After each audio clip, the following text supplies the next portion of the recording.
Welcome to today's episode of Heard and Seen Around. I am Rajesh Karipurath. This is my take on macroeconomic and geoeconomic data points, which I find interesting. I hope you enjoy watching it as much as I enjoyed curating it. Cheers. Supply chain issues. This is the adult business version of "The dog ate my homework." It explains everything and solves nothing. We hang the petty thieves and appoint the great ones to public office. I don't jog. If you see me running, you should run too, because it means something dangerous is chasing me. Auditor, someone who arrives after the battle is over and bayonets the wounded. I accepted the terms and conditions. This is the biggest lie I tell myself. I have agreed to sell my soul and my firstborn child just to use a flashlight app. On the surface, the S&P 500 looks calm.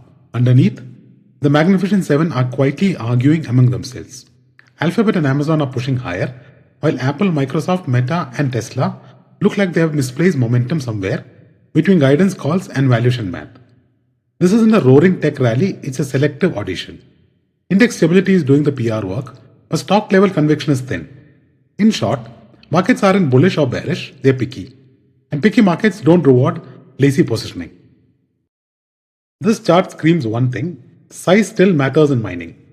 BHP and Rio Tinto sit on top like heavyweight champions, iron ore, copper, scale, and pricing power doing the heavy lifting. China looms large too, reminding markets that commodities are geopolitical assets, not just rocks in the ground.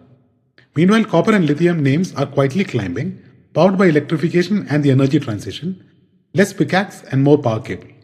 Bottom line, the world's green future still runs on very old school digging, just with better spreadsheets.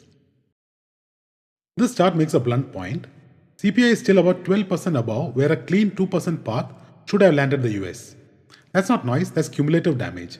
Cutting rates now would mean treating the inflation target like a suggestion and not a rule. Monetary policy isn't about vibes or calendar years, it's about outcomes. Until that excess inflation is worked off, easing risks locking in a higher price level permanently, credibility once spent is very hard to refinance. As Milton Friedman said, inflation is taxation without legislation, and the bill is still unpaid. This map shows inequality isn't just about rich versus poor, it's also about where you earn.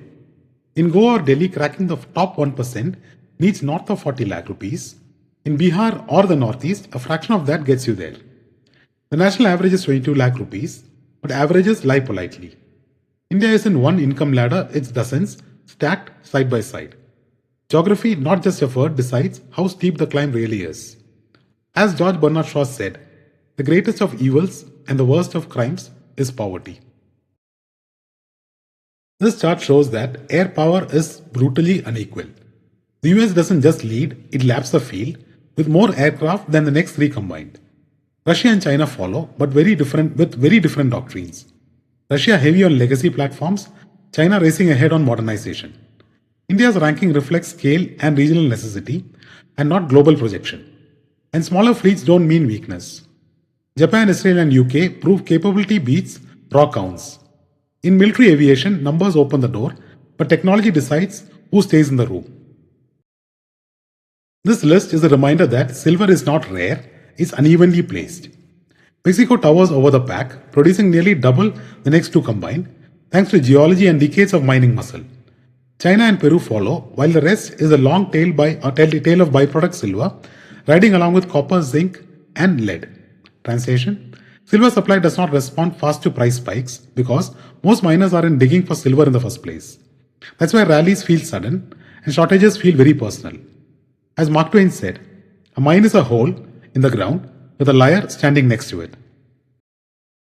This isn't about real estate, it's about leverage. Greenland sits at the crossroads of the Arctic air routes, missile early warning, and the next big commodity rush as ice melts. Trump's tariff threat turns trade into a geopolitical crowbar. Align with the US security priorities or pay at the border. For Europe, that's a red line. Sovereignty isn't a negotiable line item. For Washington, it's classic hardball strategy in an era where minerals, maps, and markets collide. Welcome to Geopolitics with a customs form attached. As Henry Kissinger said, America has no permanent friends or enemies, only interests.